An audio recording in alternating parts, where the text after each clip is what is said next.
Hello everyone, I'm Daisy and today I'm here to tell you the chapter 3 of Alice in Wonderland.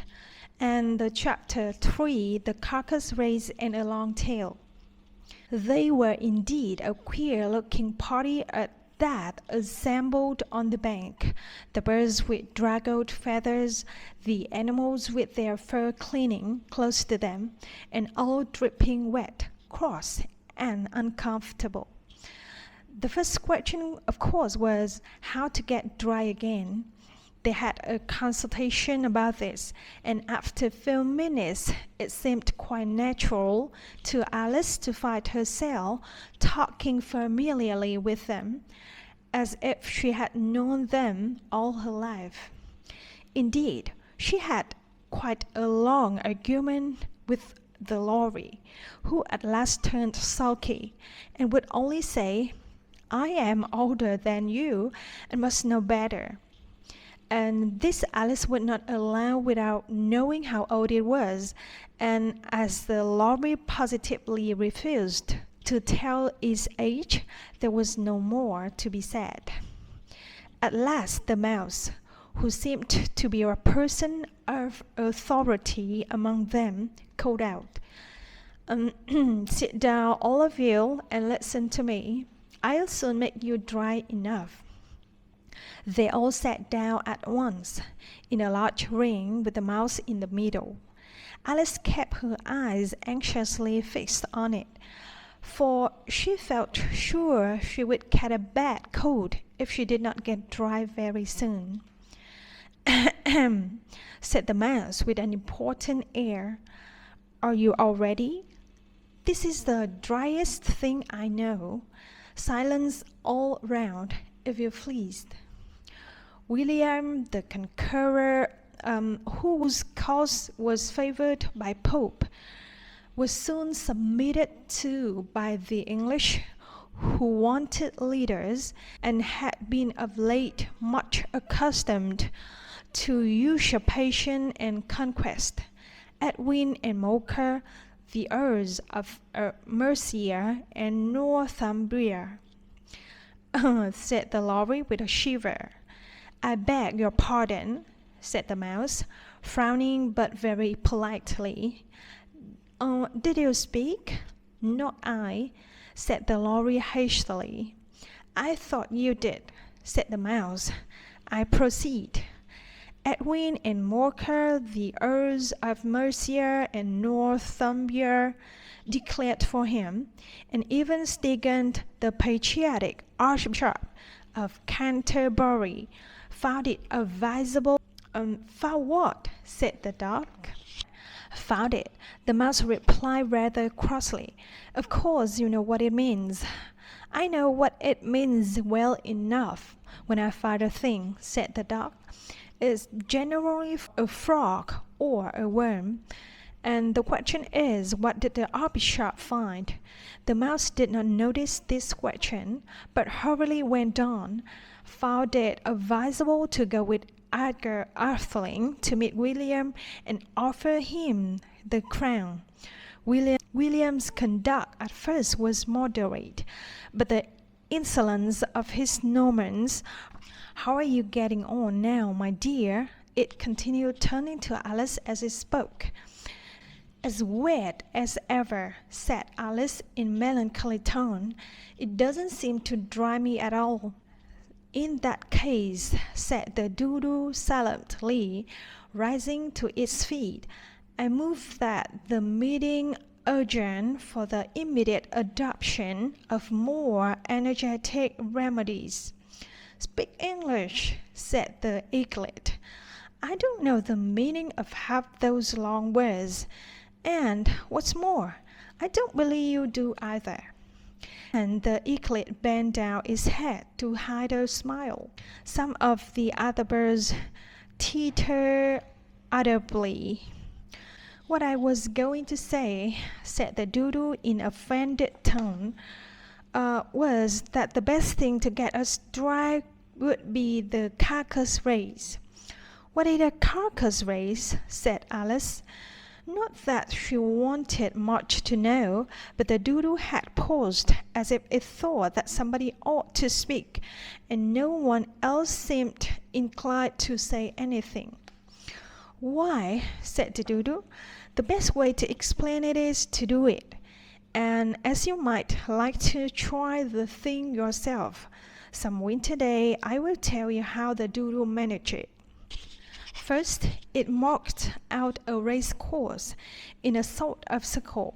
The exact shape doesn't matter, it said, and then all the party were placed along the course, here and there. There was no 1, 2, 3 and away, but then they began running when they liked, and left off when they liked, so that it was not easy to know when the race was over. However, when they had been running half an hour or so, and were quite dry again, the doodle suddenly called out, "The race is over!" and they all crowded round it, panting and asking, "But who has won?" This question the doodle could not answer without a great deal of thought, and it sat for a long time with one finger pressed upon its forehead, the position in which you usually see Shakespeare in the pictures of him. While the rest waited in silence, at last the doodle said, "Everybody has won, and all must have prizes. But who is to give the prizes?" Quite a chorus, a voice asked. "Why, she, of course," said the doodle, pointing to Alice with one finger, and the whole party at once crowded round her, calling out in a confused way, "Prizes, prizes!" Alice had no idea what to do. In a despair, she put her hand in her pocket and pulled out a box of comfits. Luckily, the salt water had not got into it, and handed them round as prizes. There was exactly one apiece all round. "But she must have the prize herself, you know," said the mouse. Of course," the doodle replied very gravely. "What else have you got in your pocket?" he went on, turning to Alice. "Only a thimble," said Alice sadly.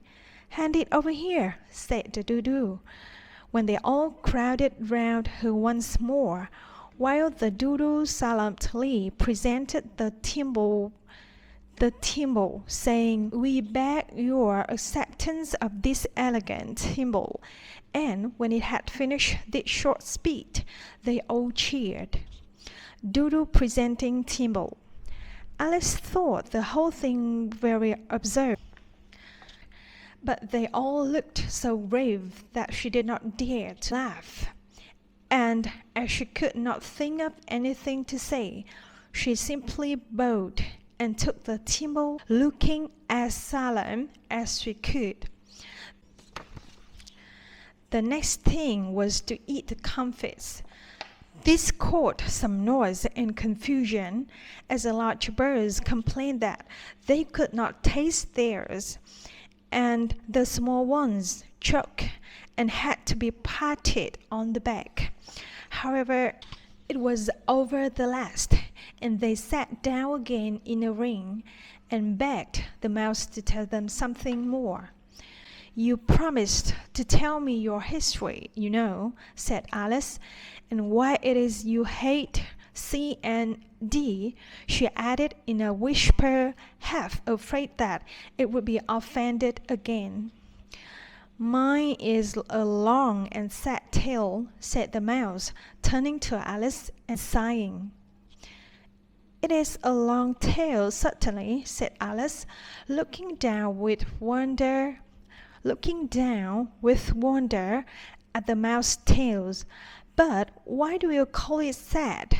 And she kept on puzzling about it while the mouse was speaking, so that her idea of the tale was something like this. Furia said to the mouse that he met in the house, "Let us both go to law. I will prosecute. You come, I'll take no denial. We must have a trial, for really this morning I've nothing to do," said the mouse to the cur. "Such a trial, dear sir, with no jury or judge, would be wasting our breath." "I'll be the judge, I'll be jury," said the cunning old fury. "I'll try the whole cause and condemn you to death." "You are not attending," said the mouse to Alice severely. "What are you thinking of? Mouse telling story to birds and Alice." "I beg your pardon," said Alice very humbly. "You had got the fifth band, and I think. You had got the fifth band, I think." "I had not," cried the mouse, sharply and very angrily. "A nut," said Alice, always ready to make herself useful and looking anxiously about her. "Oh, do let me help to undo it." "I shall do nothing of the sort," said the mouse, getting up and walking away. "You insult me by talking such nonsense." "I didn't mean it," pleaded poor Alice, "but you're so easily offended, you know." The mouse only growled in reply. "Please come back and finish your story," Alice called after it, and the others all joined in chorus. "Yes, please do." But the mouse only shook its head impatiently and walked in a little quicker. "What a pity I wouldn't stay," sighed the lorry, as soon as it was quite out of sight, and an old crab took an opportunity of saying to her daughter, "My dear, let this be a lesson to you. Never lose your temper." Hold your tongue, Ma," said the young crab, a little snappishly.